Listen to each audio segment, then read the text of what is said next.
You're listening to U Radio. Let your voice be heard. My name is Ryan Funk here with you on U Talk. It's a program dedicated to diversity here in Canada, highlighting native-born and new Canadians' culture and experiences. The Scandinavian Cultural Centre of Winnipeg is a volunteer-driven organization with members joining clubs of the 5 Nordic countries: Denmark, Finland, Iceland, Norway, and of course Sweden. I had the wonderful opportunity to connect with Sonja Lundstrom. She's the president of the Swedish Cultural Association of Manitoba. I asked her about connecting to a culture an ocean away, community, family, and Nordic traditions. I was born and raised in Red Lake, Ontario, where my mother ventured up there as a cook in 1939. And because she was from an Icelandic family of 13, and they all had to go make money. She had been working at the Union Starcars restaurant, found she could make double the money in a mining town. And so she got all the clothes and she had to go by taxi to Lac du Bonny. And then she had to fly by bush plane into Red Lake. And when she landed there, her name is Olivia Johnson. When she arrived there, they said, "Oh my God, you're a woman." She applied for the job by telex. She thought it was an Oliver. And she's supposed to sling beer on Friday night in the pub. Well, Mom said, "I'm staying there. I'm staying here until I got to pay off all the debt." So they said, okay. So they put her up in the hotel. The first day she made homemade bread for the miners' lunches. The next day she made cinnamon buns. Then she made lemon meringue pie. They said, "You're hired. We'll get somebody else." Meanwhile, my dad was mining in El Dorado mine. And although they had minimal writing skills, his sister had said, Olive, whom he'd met in the fish camp, is working in a mining town. Oh my God, my dad was up on, Great Slave Lake. But he managed to get by Red Lake by walking roads and canoes and to find my mom, and they got married, and I'm the first child, and we had a wonderful life. And lots of Scandinavian people there. Okay, so I've been raised very Scandinavian. So tell me a little bit about the association. We're a club within the Scandinavian Centre that consists of all the Nordic countries: Finland, Norway, Sweden, Iceland, and Denmark. And the Swedish Cultural Association is an organization of people of Swedish descent or those interested in our Swedish culture. And we function for food, fun, fellowship, and to keep contact with Sweden and celebrate our culture, celebrate our ancestors and our heritage, and seize every opportunity to connect with other Swedes.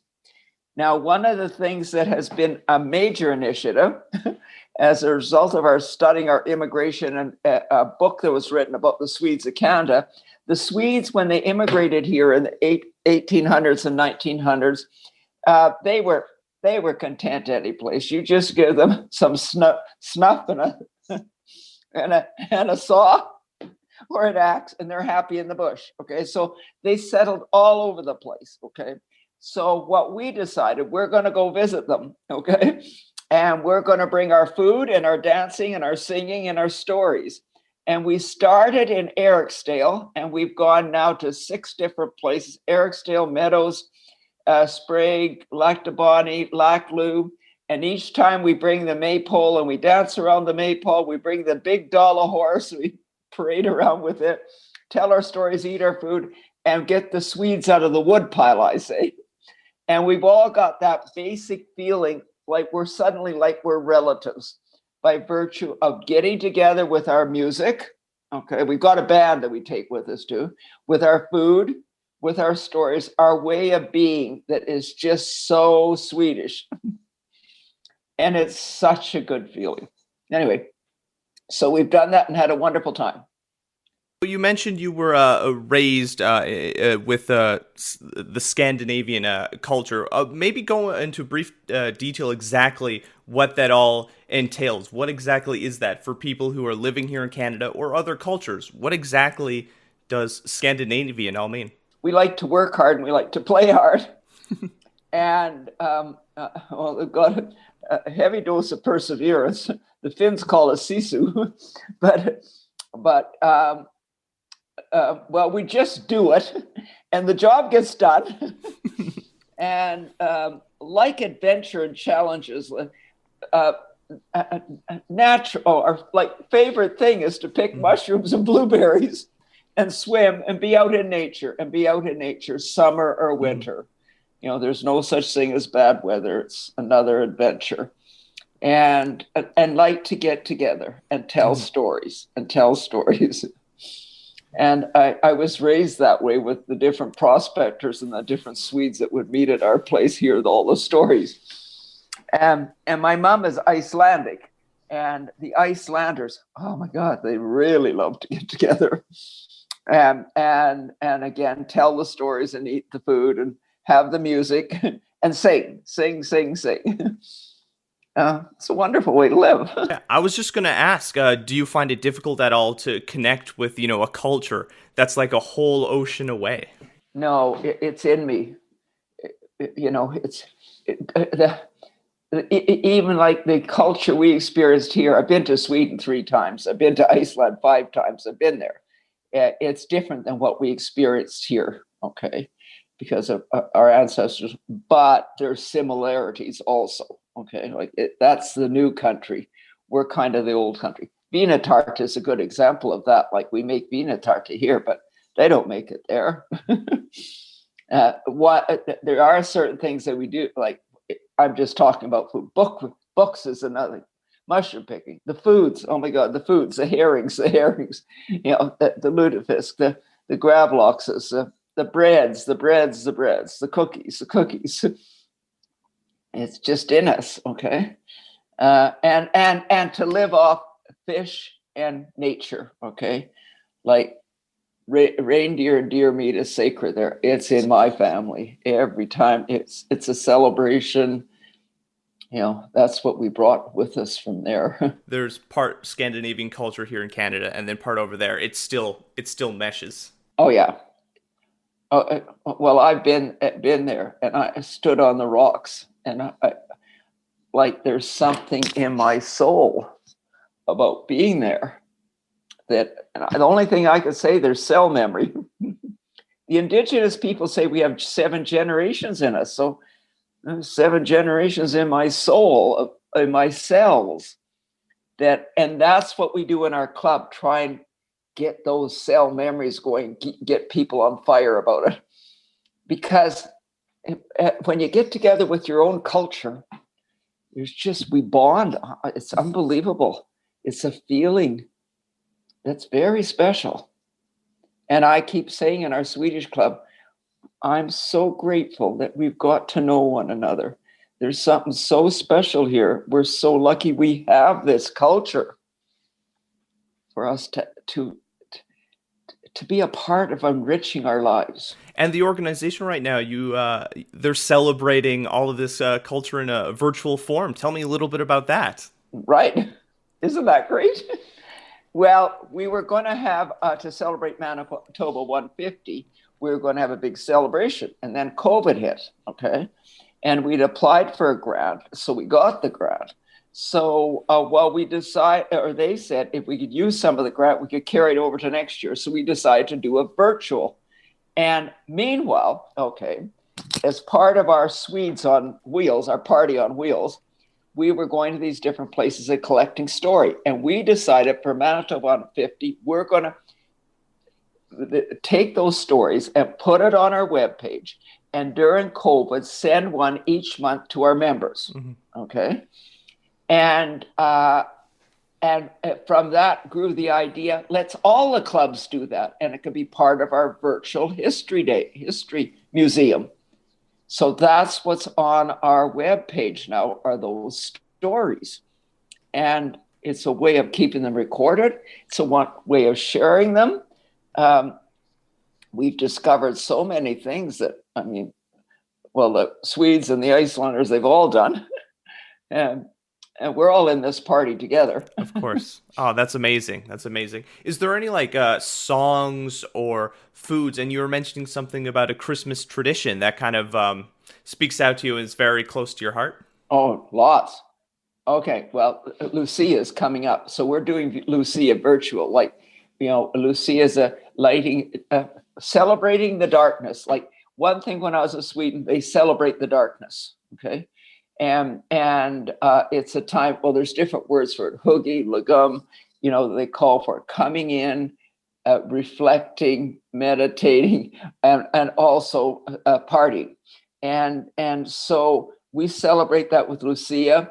And Lucia is on the, Lucia is on the 13th of December, the darkest day of the year, and with candles in her hair, singing Santa Lucia, and we have a train of kids in these white outfits with their little candles, all singing in Swedish. Some of them are only 4 years old, and they're singing in Swedish. And of course, we all come to celebrate it. This is bringing light at this time of darkness, and also Lucia also would the oldest in the family with the candles in her brings hot chocolate or coffee and Lucia buns to the oldest people in the family and all the family. They have a special breakfast, and then they go out to the streets and the schools and celebrate bringing light at this darkest time of the year. And in addition to that, we have a party at the center for this, and we all dance around the Christmas tree and sing our songs and eat our food, and pepperkaka, glug, all those things that are special to celebrate this time of year. Similarly, we celebrate the brightest time of the year, midsummer. And midsummer is usually out at Vasalund, or we take the dollar horse and the maypole with us, and we pick wildflowers, and you make a garland for your hair, you make a garland for the maypole, and then we all go and dance around the maypole, because we're celebrating now that summer is here. Let's get out and enjoy the light of midsummer. And with, it really sounds like these this culture community is just ingrained. We're trying to keep it alive. People from Sweden have said, in some ways, we're more alive with these traditions than they are in Sweden. And that makes us happy, because it's something we've held on to. Like my mom and dad and my grandma, when they first arrived, they'd go to the midsummer, okay? And I heard about it. And so since I've been part of the club here, we've been doing it here. I've been doing it for, I guess, about 60 years now.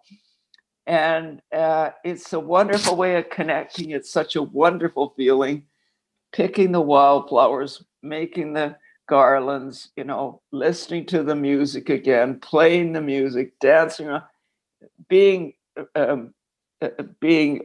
just fun loving. It's all fun loving. Oh, that's amazing. Is there any other stories that you would like to share from your culture, or maybe some interesting things that have happened at the association? Well, of course, we celebrate Folklorama.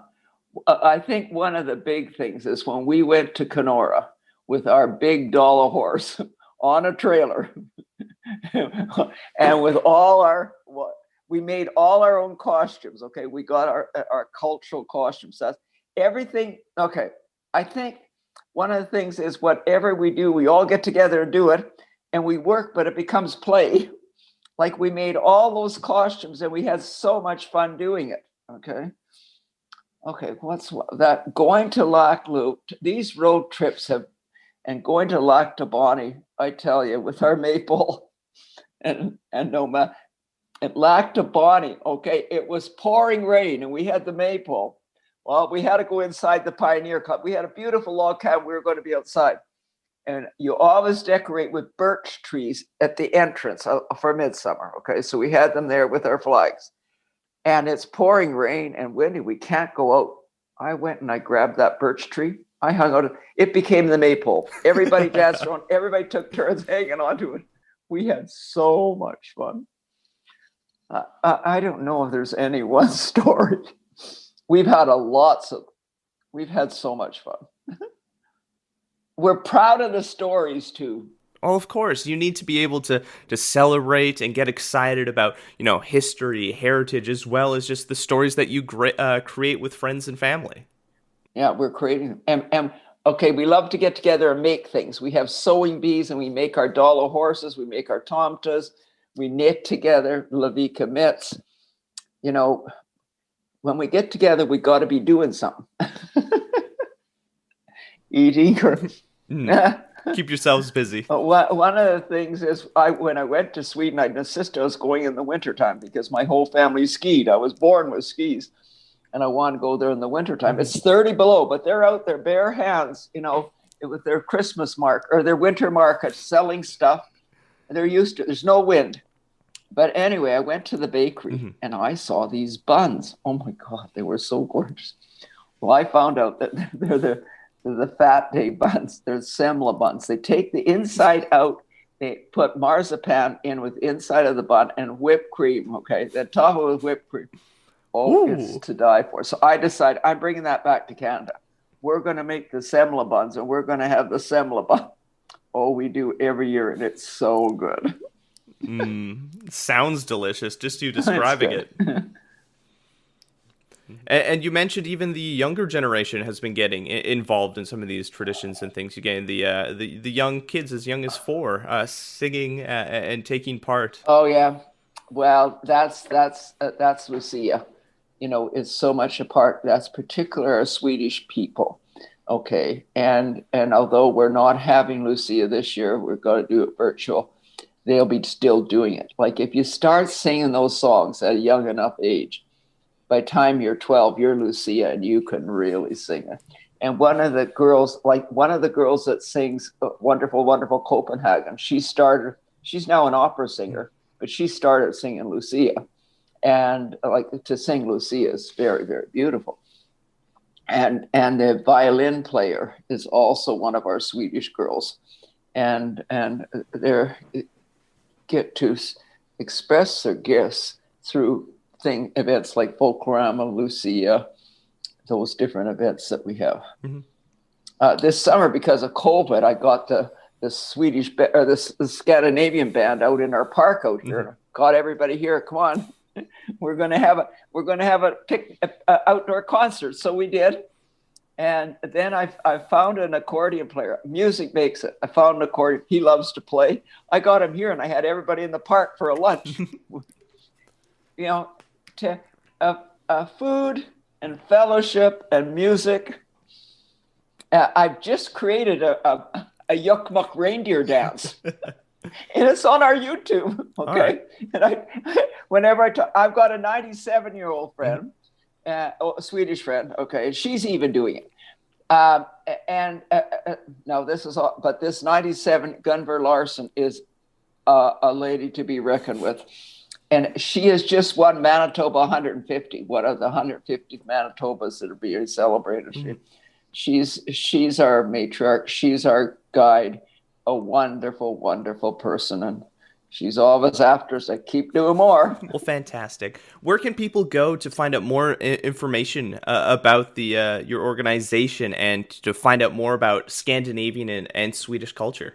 Scandinaviancenter.ca is our webpage. If they want to talk to somebody, phone the Scandinavian Center, and then we'll get in touch with somebody. The Scandinavian Cultural Center now looks to building a mural to celebrate 60 years as a center, as well as Manitoba's 150th. If you have any stories you'd like us to share or communities we should highlight, leave a comment on our social media or reach out to us on our website. I'm Ryan Funk. This was U Talk, and have yourself a good one.